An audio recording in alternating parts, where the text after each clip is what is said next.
Hello everyone, this is Peter McLaughlin, BlueSky Hypnosis. Today is Friday, live at 5. Today we're going to be talking about unveiling the mysteries of soul contracts. What is a soul contract, you might ask? Well, it's an agreement that your soul or your spirit made before you were born into this lifetime. It could also be an agreement that was made while you're incarnated. It could also be an agreement while you were incarnated in a past lifetime.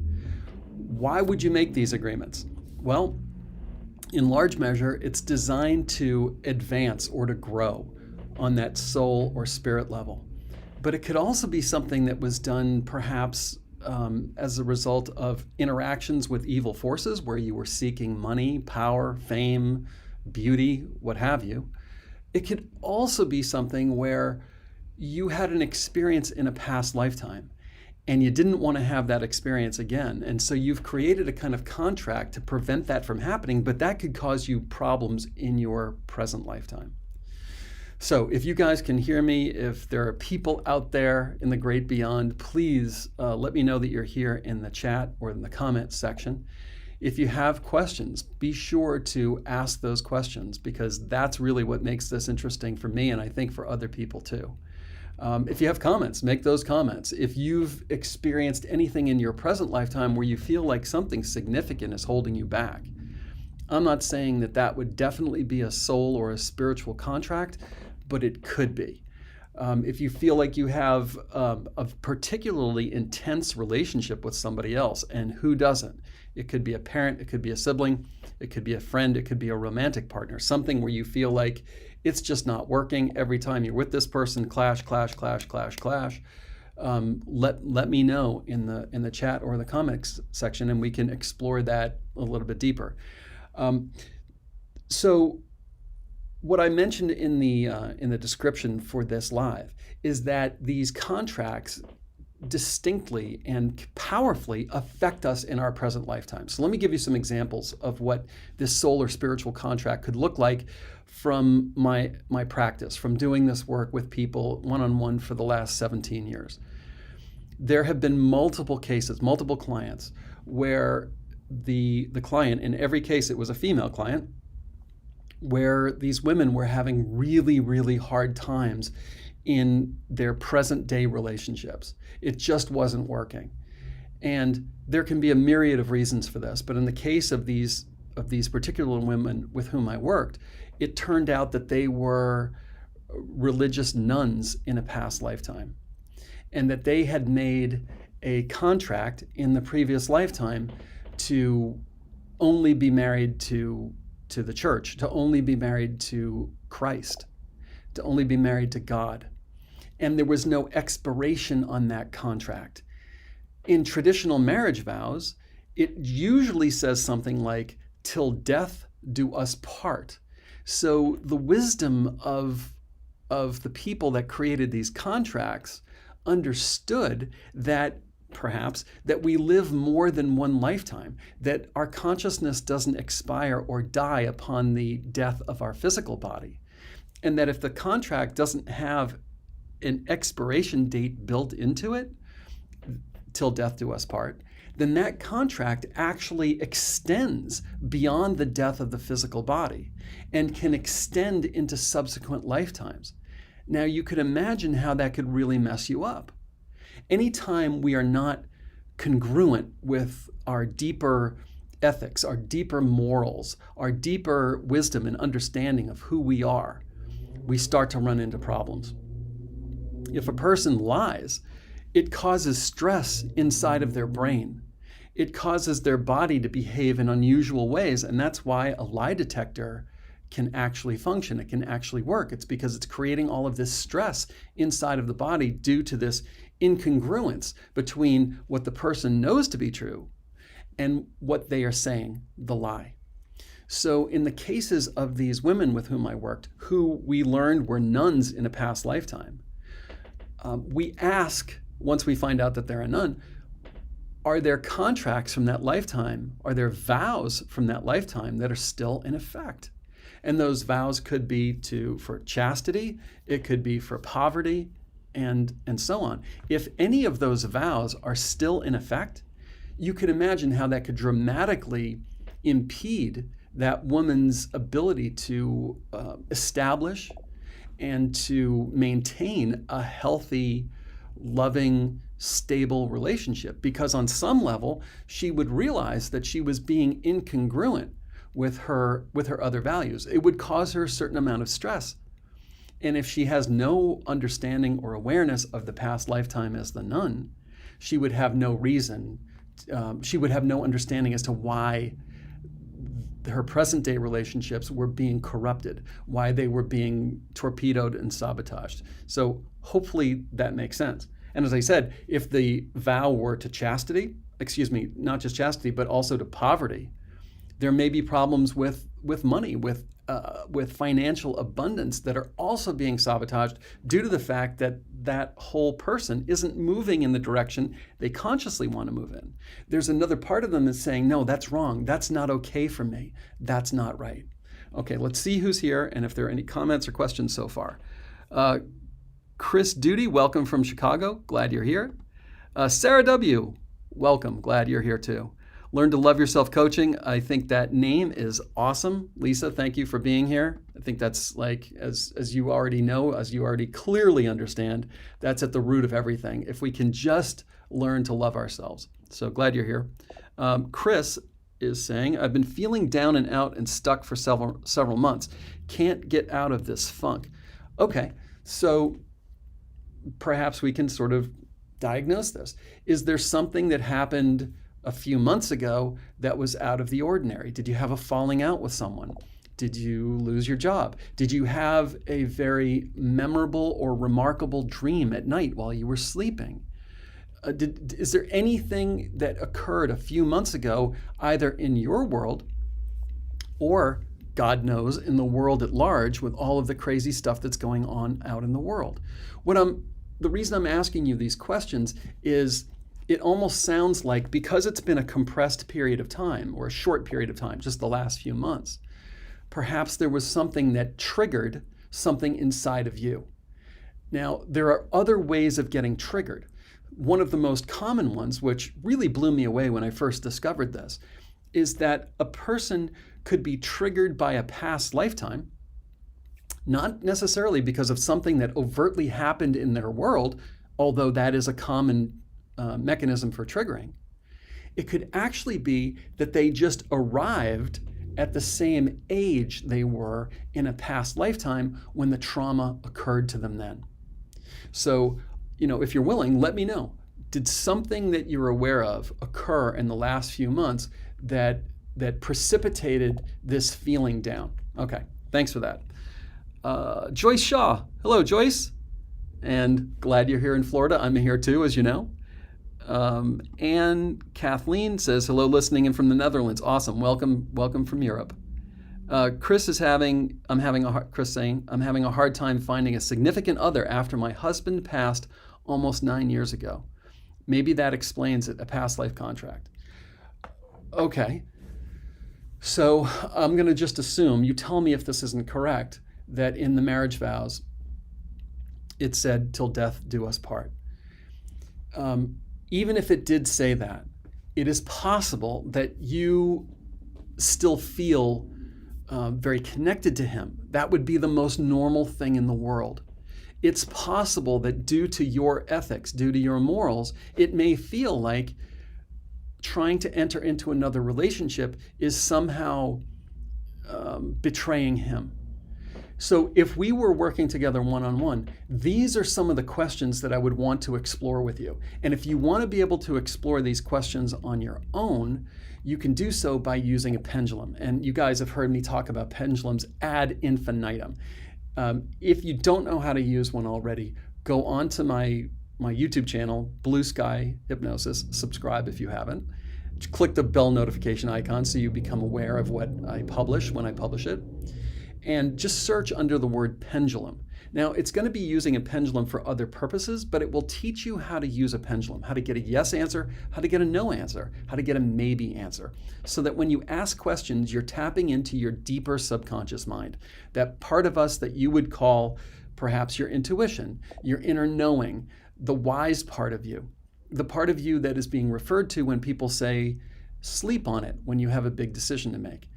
And you can start to ask these questions. You can ask, does my deeper mind, does part of me believe that I'm betraying my deceased husband if I get into a new relationship? Do I feel like I'm doing something wrong? Those would be the first questions that I would want to know if we were working together one-on-one. And if the answer to, let's say the answer to that is yes, just hypothetically, that I part of me, not the whole of me, part of me believes that I'm doing something wrong. What we would want to do in that case is we would want to connect you to your deceased husband in hypnosis, in an altered state of consciousness, and work through this.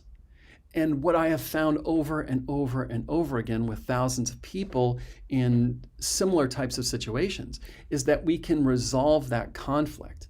And the best way to resolve it is with the party to whom, in this hypothetical scenario, you might feel like you're betraying if you get into another relationship.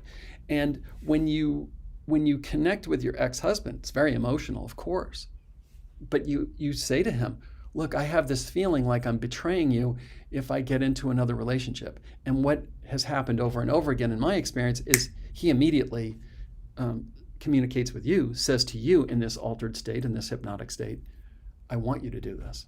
You're not betraying me. You have to go on with your life.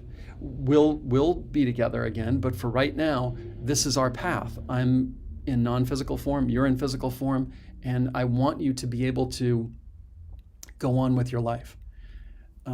So that would be, and again, this is all hypothetical because it could be a different reason for you, Chris, but it's a really powerful one. And that's the direction that I would be leaning in. All right, thanks for sharing that.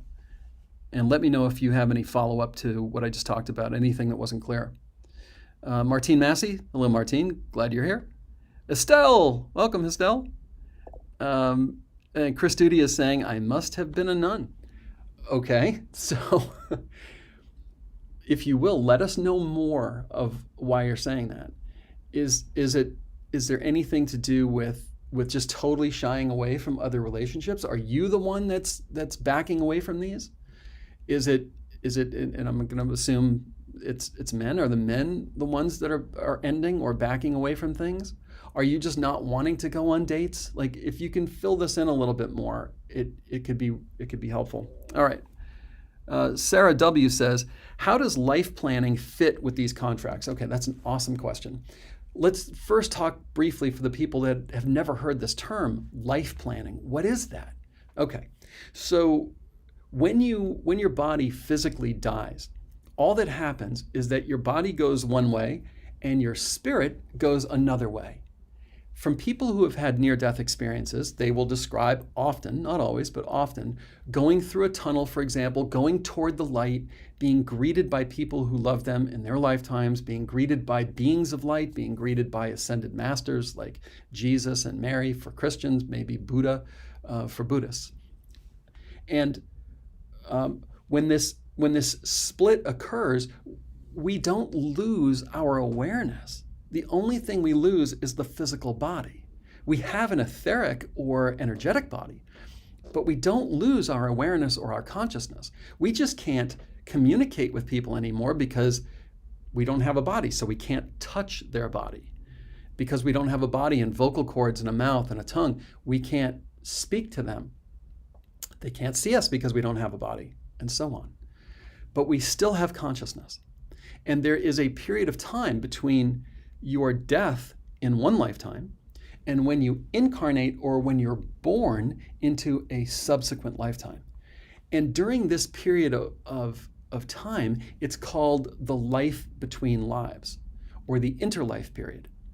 And we're not idle. We don't just sit on a cloud sipping a Mai Tai. We still go through our learning and our education process. We still interact with other beings. Primarily, our spirit council.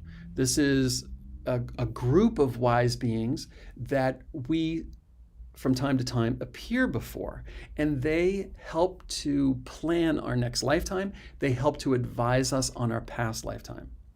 We have a principal spirit guide that does the same thing. All of this guidance is working with us, along with other spirits and other souls that we will incarnate with, to help determine what is the best way to set up the next lifetime to most clearly assure that we will learn our lessons. It doesn't mean we will learn the lessons. It's just kind of stacking the deck in our favor. And we make all sorts of choices before we incarnate into the next lifetime. We might choose, for example, our gender. We might choose the body that we're going to incarnate into, choosing our family of origin, choosing our economic circumstances, and perhaps even choosing certain kinds of life challenges. The life challenges could be something like a bad accident. It could be a certain kind of disease. There are all sorts of things that we may choose in the way that an actor could choose, or at least agree to, a role that they're going to play in their next movie or in their next staged play.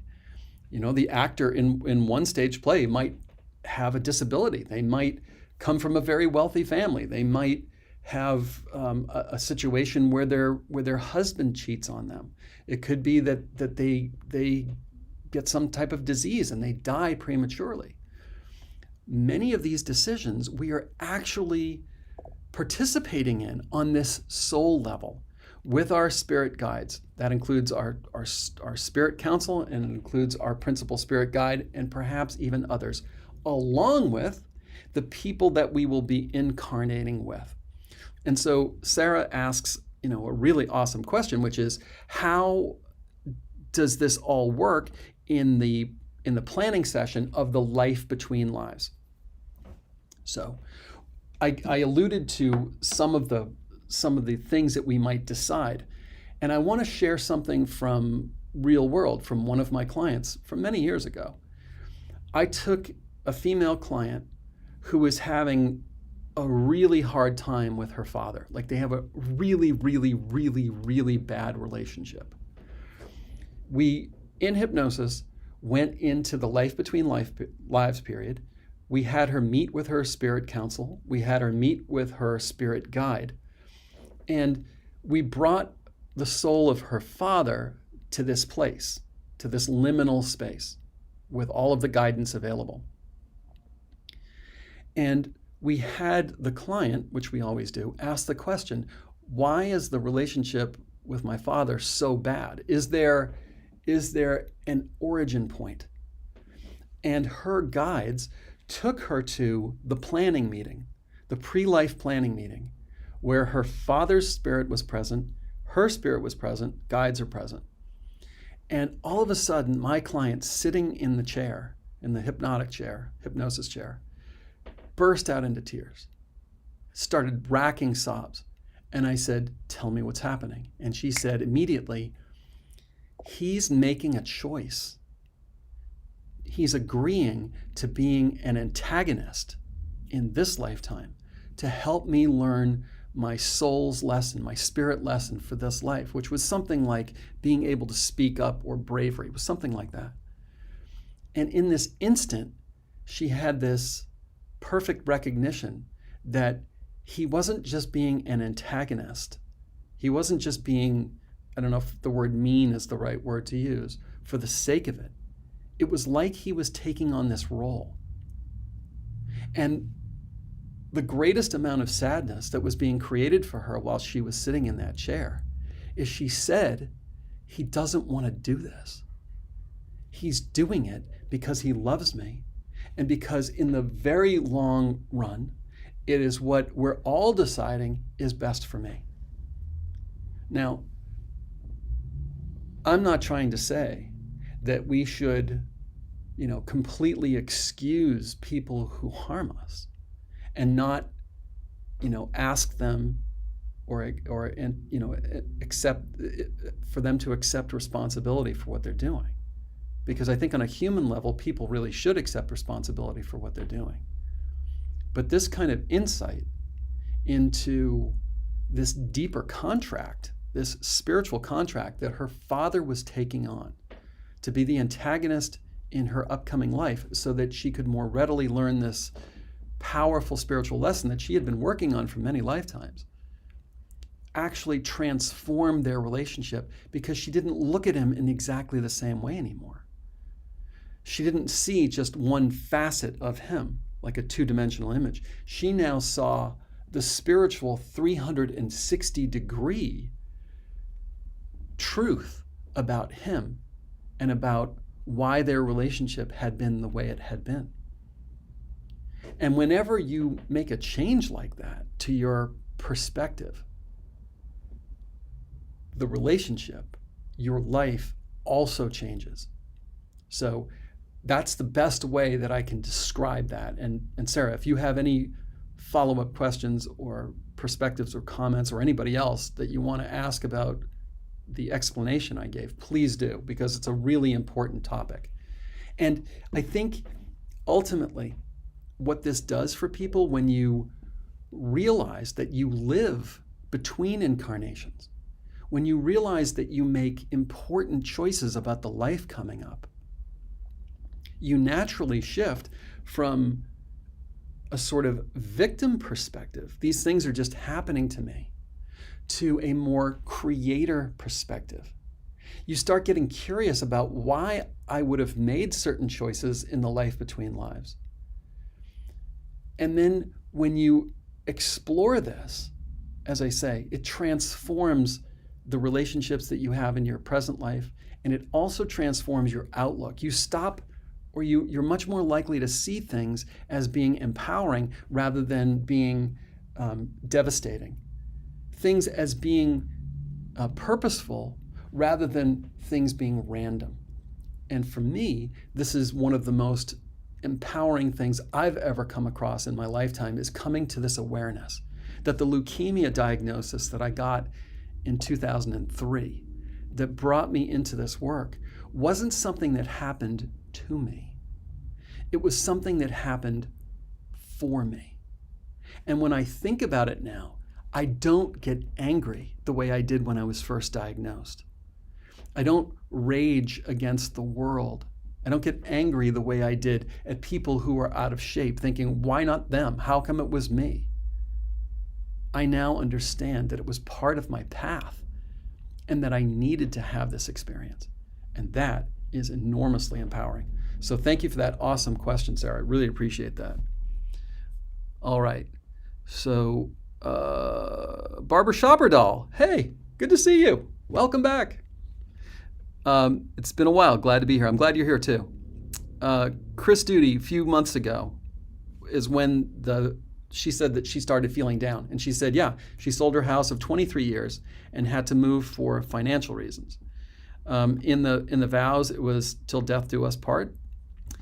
And she's saying that she has a pendulum, all right, and she uses it. This is awesome. She did an Akashic Records reading and was given a method to cut our ties and cords. Okay. So for anyone else that doesn't know what Akashic Records are, the Akashic Record is a record of everything. It's like the God's or the universe's video cameras are always running, and they're always recording everything. But they're recording not just every human being's actions, they're also recording our emotions, they're recording our thoughts, they're recording everything. And the Akashic Record is something that you can do a hypnotic regression and go to a meeting with, oftentimes it's a librarian, who would be showing you part of your Akashic Record, which is kind of fascinating when that happens. But Chris just said that she was given a method for cutting the ties or the cords, and I'm going to assume this is with your deceased husband. And the idea there, presumably, would be so that you could freely go into the next relationship. So the problem with this is the same kind of problem that can happen when you try to remove a spiritual entity that is attached to you. The attachment, or in the case of something evil, we would call that a possession. The attachment or the possession, in my experience, goes two ways. Oftentimes, it's not just the attachment that is attached to the host, in my case, working with people, the client, but also the client has an attachment to the entity themselves. And if you try to just go with cutting or tearing or ripping apart, it often is not successful because of the client's attachment to the other entity. So if you, Chris, still have loving feelings towards your deceased husband, which you very well may, and you go to try to cut the cord, that doesn't necessarily work if part of you still wants to be connected to and attached to him. That's why I had suggested before that when I do this work with clients, I want to bring the person in question, your deceased husband, to you in hypnosis in a kind of sacred space inside of your mind and work through this with him to essentially change the contract with him in a way that works for both of you so that you are free to go on in your life and date other people and perhaps even get married again without feeling like you are betraying him, where he is comfortable and confident with the way things are unfolding. It's always better to come to an agreement, either if one part of you wants to go left and the rest of you wants to go right, instead of bullying that part of you, instead of trying to use force and overwhelm it, which frankly never really works permanently. We want that other part of you to come on board, to feel good about the manner in which you're going to go in this new direction, so all of you can be harnessed and moving forward in the way that you want to be moving. So this is just my personal experience, and it's my personal way of thinking through these things. Take it for what you will. But the idea of cutting the cords to me is, and because I started off attempting to do this, sometimes it worked, but usually it didn't. It's a violent act. And it's way better to use negotiation and to use coming to an agreement, a harmonious agreement, where all the parties are happy, that guarantees success. So I just wanted to point that out. All right.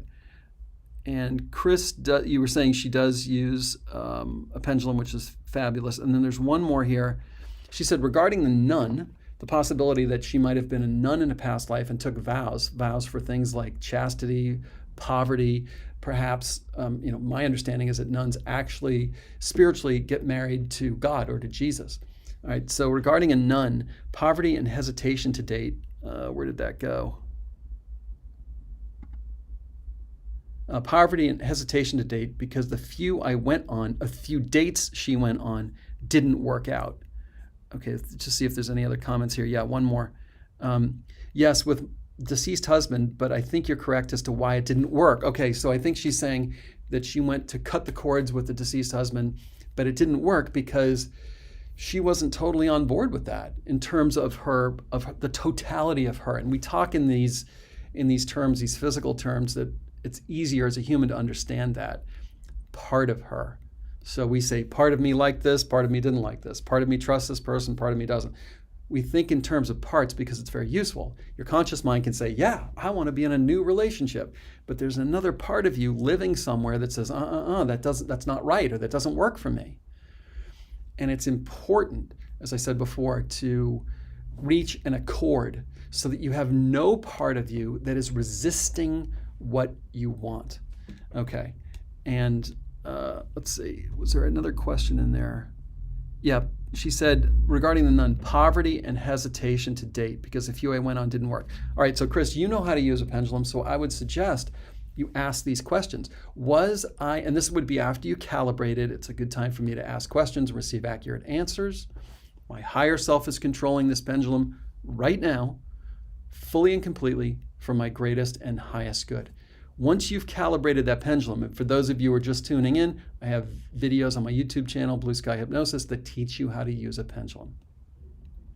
Once you've calibrated, you would ask questions like, was I a nun in a past lifetime? If you get a no, we know that this is not something we need to go any further down. But if you get a yes, you would ask, are any of the vows that I took still in effect? Like the vow of poverty, like the vow of chastity? Is the vow I took to be married to the church, to God, to Christ, still in effect? If you get a yes to those things, we would now ask the question, is one of these vows the reason why I've not been able to make another relationship work out? If you get a maybe, what that might mean is it part of the reason that I've not been able to make another relationship in my present life work out? When it comes time to move into changing the contract, we would do something similar to what I described between you and your deceased husband in this lifetime. We would go into that past lifetime with the nun, or we would bring the nun into your sacred space, the place we've constructed in your mind where you're in hypnosis, and let's say your spirit guide is there with you. When the nun comes, we would negotiate with her. We would ask her, given the fact that you reincarnated and you're not a nun in this lifetime, is she okay with allowing those vows to expire as of her death in that lifetime? She's generally going to say yes to that. When she says yes to that, we ask her, your past life self, to go through that process of saying, now that my body has died, I declare that, something like that the vows that I took on expire. We would also get the input of the spirit guide to make sure that this was in everyone's highest and best interests. And frankly, if we were at all concerned that what we were doing was correct, we could even bring an ascended master like Jesus to that sacred space and ask him for his advice. Is it highest and best for everyone to do this? Because we only want to move in a direction that makes sense for everyone, where at the end of this contract, the new one, everyone is happy. Where we either burn the old contract, generally that's what we do, where we have, in the case of the spirit guide writes the new contract. Jesus can write the new contract. And if everyone's happy with it, then your past life self can sign that. And then we confirm with the spirit guide, does this mean that Chris is now free of that old promise, that old vow, that old obligation? Is she free to move into new relationships? Hopefully that all makes sense with you guys. But really, really interesting stuff here. Okay, Barber Shopper Doll, I just want to make sure I get to the beginning of your comments. That is over here. And she says, my brother-in-law, no reason for us to not get along. When we are around each other, we can't bond for the life of us. Always feels like reversed magnets between us. I meditated and saw that I had him tied to a chair for doing bad things, and I was torturing him. How do I heal this? And there's one more comment, it looks like down here. Well, you just answered my question with your story of your client, the father-daughter story. All right, well, that's part of it, right? The part of it is, and you've already, it's like you took a spiritual MRI by meditating, and you understand the origin of this conflict with your brother-in-law is that for whatever reason, you were actually imprisoning him and torturing him in a past life. Now, it would probably be valuable to go through that past lifetime and understand, why did you do this? Did he harm a member of your family? Were you in opposing armies? Was this your job? You were the torturer and the jailer for a king or some kind of a tyrant? It doesn't necessarily excuse it, but it would be nice to know. Were you going tit for tat with him? Had he tortured you or somebody you love at some point? And I'm not, again, saying that justifies it, but it may change the dynamics of how you would then heal it. So let's just say, for the sake of argument, that you were a medieval jailer and this was your job and you did this to him. Okay, so we would bring your past life self, the medieval jailer, to that same sacred space where you're there in your present body, your past life self is there, and you've got your spirit guide there overseeing everything. What is going to solve this? What's going to solve this is forgiveness, is atonement, is your past life self.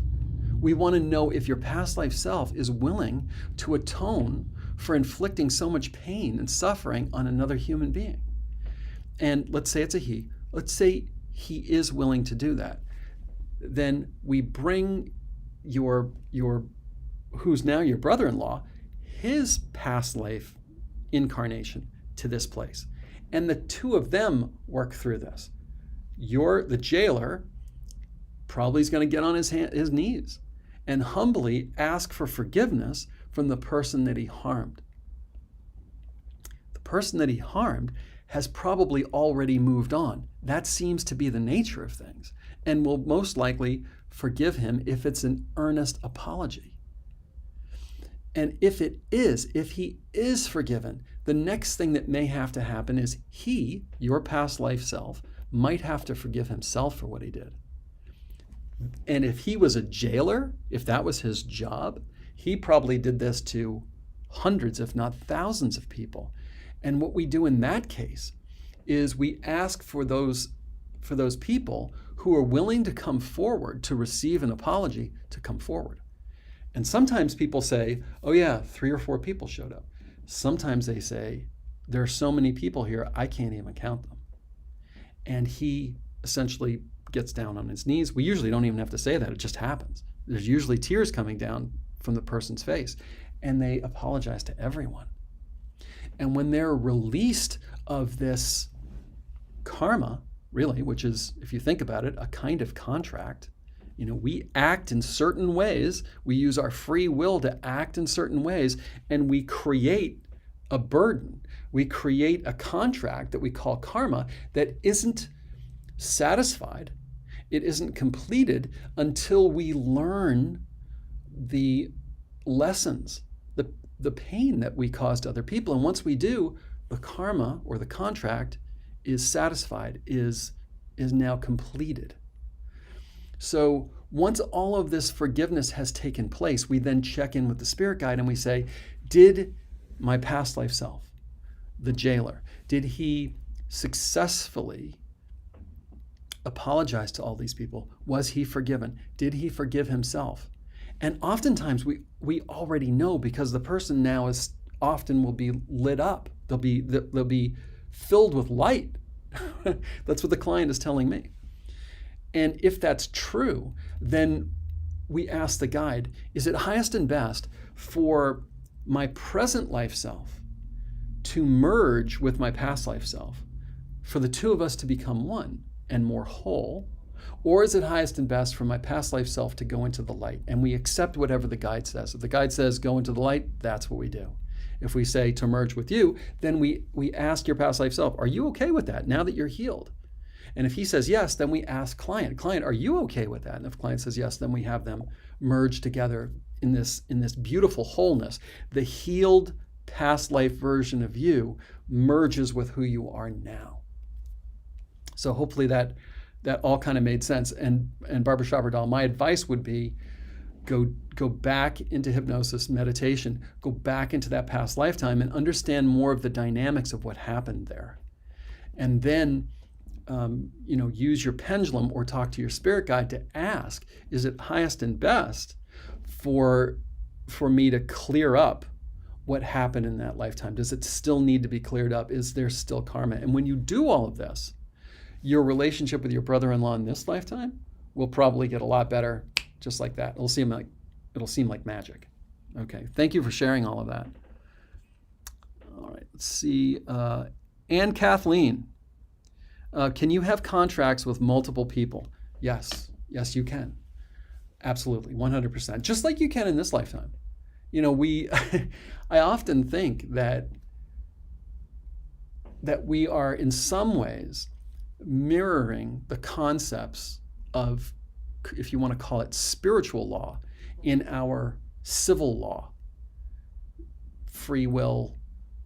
A person has to be of a certain age, perhaps, and certain mental capacity to enter into a contract, that you should be able to, if you enter into a contract, you should be able to get out of it. If you get married and you don't want to be married anymore, but the other person wants to stay married, you should still be able to get out of that because you were no longer of your free will participating in this. And I think that concept of free will really is massive. It really is huge. And I don't know if you guys heard the same kind of stuff when you were growing up like I did, but with evil, there is this idea of people selling their souls. There is this idea of being sort of tricked, if you will, that in exchange for fame, in exchange for beauty, in exchange for the affections of someone, in exchange for money, in exchange for power, the idea is that people can enter into a contract with the dark or evil forces, with Satan, and Satan will give them what they want in exchange for their soul. So that's a kind of contract. And I don't know if everybody is like this, but even as a kid, I remember hearing these concepts, that there could be a deal or a kind of contract that was entered into. What I'm not 100% clear of is if a person enters into that kind of contract, say with Satan, in exchange for power, for example, can they remove themselves from that contract? My personal understanding, I'm only speaking from myself and my experience over the last 17 years, and my understanding of free will, is that a person or a soul can do that.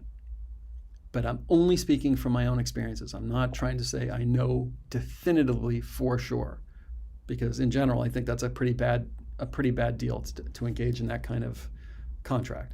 Okay, let's see who else is here. So Anne, Kathleen, if you have any other questions, please feel free as a follow-up to ask.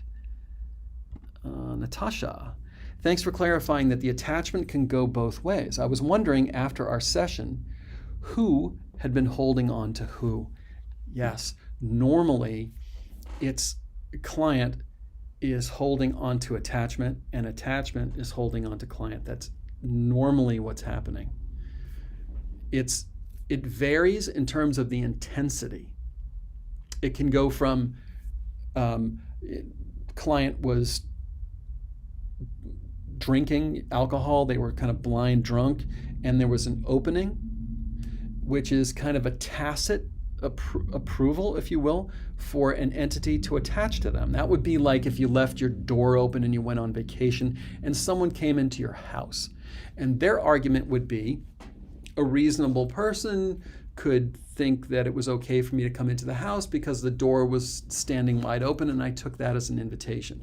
That wouldn't be an overt, clear and engraved invitation, come to my party on this date at this time. But it could be construed as a tacit invitation by leaving the door open, because people don't do that. People don't leave their doors open and go on vacation. It could go from that kind of very subtle kind of attachment, and those are really, really easy to let go of, all the way to, and this is, I'm going to mention this one because it has come up recently and because it has come up so many times in the past, that a woman who gets an abortion at some point has an attachment to the soul or the spirit of the unborn child, and maybe even feels guilt and shame. And when a person's in that state, they're holding on tightly to the attachment. And this is why, Chris Duty had talked about this before, the idea of cutting a cord, which is a violent activity. How does a mother who's already feeling a sense in many of these cases of a kind of shame and guilt that maybe she wasn't even aware of because it's part of her, how do you cut the cord with an infant? You can't do that because of the attachment the client has for the entity that is attached, in this case, to her. You have to resolve this in her consciousness, in her mind, in her spirit, in her heart, before she's going to allow that child to, she's not going to leave the child on a street corner. You would have to resolve all of in these cases, the guilt and the shame first. You would have to have a loving being come for the child. She's not just going to let it go, and you certainly can't cut the cords. So, yes, that was a huge breakthrough for me in doing this kind of work where people present with entities attached to them, was understanding, and believe me, it didn't happen overnight, was understanding that they themselves have an attachment to the entity. Because I came into this whole thing thinking, oh yeah, cut the cord, and the ripping and the pulling and the shredding, and it was so intense, and it didn't always work. And everyone was exhausted after, we got to a point where it either worked or it didn't work and we gave up. Once I learned that the real compelling force is the client themselves and their subconscious attachment, that's when everything changed. And I'm working on an ebook right now about spiritual entities and attachments and possessions. And one of the things that I just wrote today, it was a thought that I had quite a while ago, and that is, if an entity doesn't leave the earth plane, one of the reasons they don't do this is because they're so attached to something on this plane, and that could be their house. And we talk about possessed. Well, we have to look at both sides of this equation. The person that is being afflicted could themselves have a kind of attachment or be possessing the other being, the way a person could have possessions, a car, a house, gold, silver, jewelry, whatever. We can be possessive of those things. So we have to look on both sides. And as soon as I did that, everything changed. It has never been a struggle. And if a struggle starts to come up, it just lets me know, hey, there's something going on with this person that isn't letting go. And then we figure out what that thing is. And once we figure out what that is and we resolve it, then attachment, entity, possession, whatever it is, floats away. And it's not a struggle. It's not a fight. And this is, I don't know if this analogy makes sense to you, but police officers, the really effective ones are the ones who don't immediately resort to force.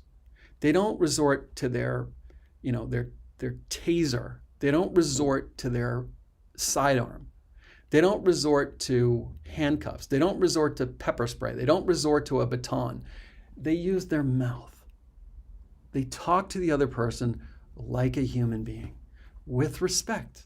They reason with them. They take more time at the front end to achieve compliance than they might if they just hit the person.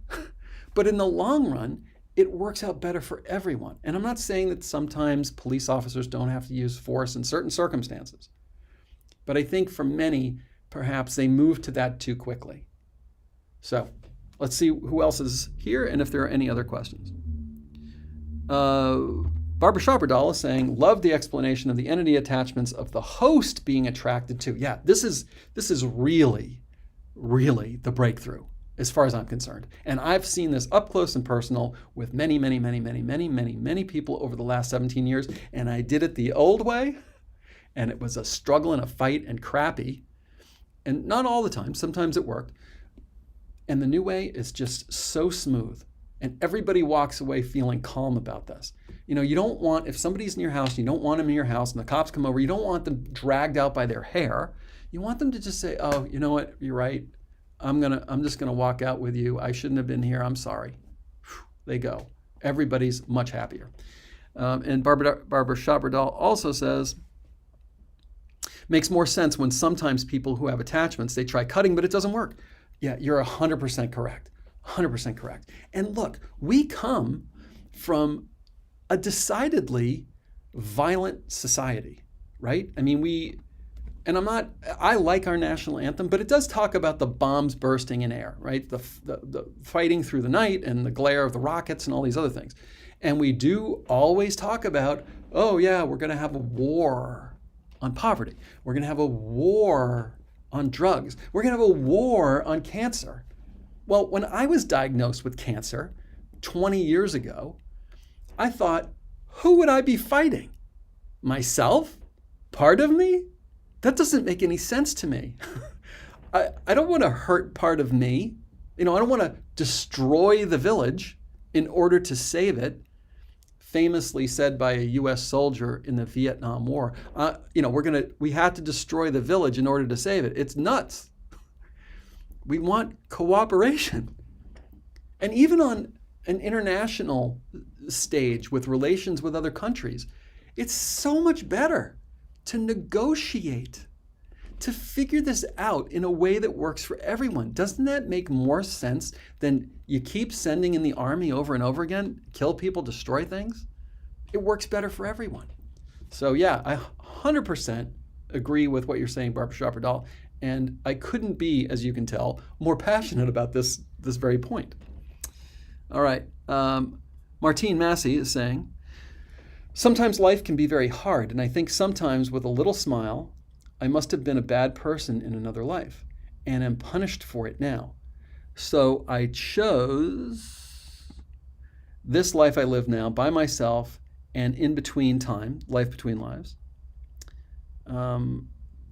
Yes, that's possible. Now, the other thing, if you did something in quotes bad in a past lifetime, we would want to know what that was. So what if you lived at a certain time and a certain place where having premarital sex was considered horrible? But through our eyes now, we say that's not such a bad thing. Maybe what you did that was quote unquote bad, when we do a past life regression, doesn't look the same. It doesn't look like your previous self deserves all of this punishment that she might be inflicting on herself. This comes up over and over again, where somebody is unconsciously punishing themselves because of something that they did or failed to do earlier in this life, or something they did or failed to do in a past lifetime. And we live in a free will universe. If you're punishing yourself, there's no force in the universe that can unilaterally stop that. We have to work through you. We have to work through the part of you that believes that you deserve to be punished, and help that part through a kind of negotiation, through a greater awareness. Like that story that I told you guys about the client who had a horrendous relationship with her father. And in her pre-life planning session, when she went back to that in her consciousness, in hypnosis, she recognized that they both agreed to this, that he didn't want to do this, and that because he loved her so much, he was willing to take on the role of a horrible father. I know it sounds crazy, in order to help her learn her life lesson. So it's not just negotiation. Sometimes the perspective has to be changed or shifted or enlarged for a person to move out of their entrenched position, because that's the only perspective they can be aware of, that they can see. And when they see it from a different perspective, it changes everything. And I've often said, I feel like at its core, at its root, that's what past life regression, that's what spiritual regression does for people. That's what regression to earlier parts of this lifetime does for people, is that it changes their perspective. And with that changed perspective, they change their belief, their limiting belief, the one that's been holding them back. So yeah, really good point, Martine. All right, let's take perhaps one more. Here's Ocean Sky. Hello, everyone from New York City. I wanted to say your videos are amazing. Wow, thank you. And soothing. I am an empath. I feel the feelings of others. I get overwhelmed, so your hypnosis really helps. Well, thank you so much for that, Ocean Sky, and so glad to have you here and love having you on the channel. I lived in New York City for a long time. It's a great city for sure. It has its ups and downs, but it's certainly a great city. For all of you, those who commented, those who participated, follow-up questions, thank you so much. I really appreciate your participation. I appreciate your showing up, even if you didn't put anything in the comment section, if you were just here for a while or for the whole thing. Sincerely appreciate that. And I hope you guys have a wonderful weekend. I believe that I will be doing another live next Friday, this coming Friday. Haven't figured out the topic exactly. If you have some ideas, shoot them along. I've got a list. I'll go through that list and see what looks like a good one. But if you have some requests, please feel free to send that to me, peter@blueskyhypnosis.com. And we'll see you next Friday. Okay, take care.